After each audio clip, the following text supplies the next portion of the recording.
इन pilot लगातार आरोप लगा रहे हैं, कह रहे हैं कि प्रधानमंत्री जी कहते हैं घुसपैठिया बाहर निकाल रहे हैं। कितने घुसपैठिया बाहर निकाले जो एसआईआर को लेकर बोलते हैं?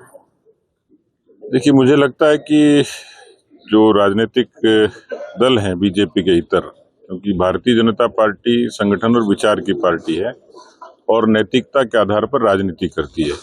इस बात के सत्य को कोई झुठला नहीं सकता कि देश में घुसपैठ भी समस्या है, जो नक्सलवाद से लेकर आतंकवाद तक की समस्या है, लेकिन इसमें वोट बैंक की राजनीति ने भारत के चुनावी उपक्रम को निश्चित रूप से प्रभावित किया था। बिहार के एसआईआर के दौरान 60 लाख से भी ज्यादा डुप्लीकेट वोटर्स सामने आए थे। तो बार बार कांग्रेस पार्टी के नेता या जो इंडी गठबंधन के नेता हैं वो पैरवी करते हैं डुप्लीकेट वोटर्स की या घुसपैठियों की। तो इसमें समझ में आता है कि वो वोट बैंक की राजनीति उसके पीछे है।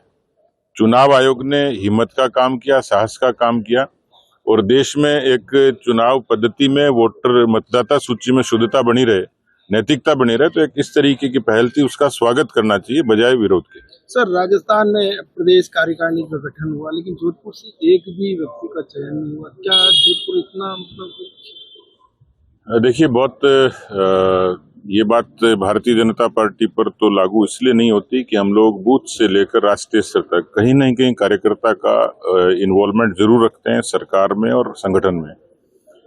अब पार्टी में एक सीमित से पद होते हैं, 200 विधानसभा क्षेत्रों के लोगों को समाहित करना एक बड़ी चुनौती होती है, लेकिन केवल कार्यकारिणी तक हमारी बात खत्म नहीं होती। हमने अपने पार्टी को बहुत सारे प्रकोष्ठों के जरिए, मोर्चों के जरिए उसको संयोजित किया है। तो आने वाले समय में हर क्षेत्र से पार्टी ऐसी है कि जो सामाजिक और भौगोलिक रूप से सब लोगों को समाहित करती है और अवसर देती है, समान अवसर देती है। तो मुझे लगता है थोड़ा इंतजार करना चाहिए। सर, बिहार के बाद अब उत्तर प्रदेश पे नजर?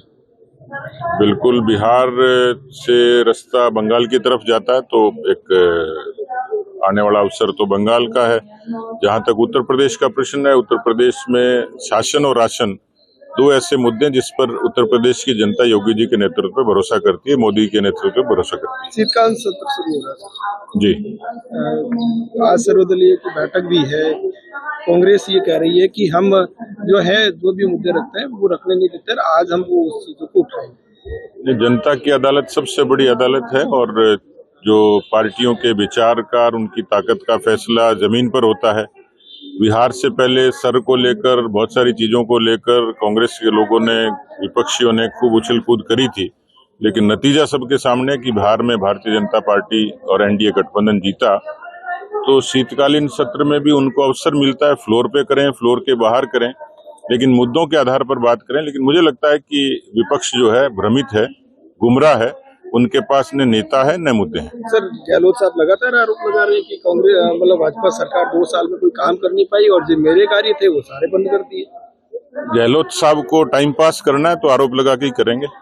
आज विपक्ष के नेता भी आज अपना कर रहे हैं जन्मदिन, शक्ति प्रदर्शन। जी जी, क्या कहेंगे?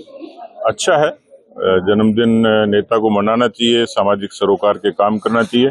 टीकाराम जूली जी को मैं जन्मदिन की पूरे पार्टी परिवार की तरफ से शुभकामनाएं देता हूं कि वो स्वस्थ प्रसन्न रहें और इसी तरीके से जन्मदिन मनाते रहें।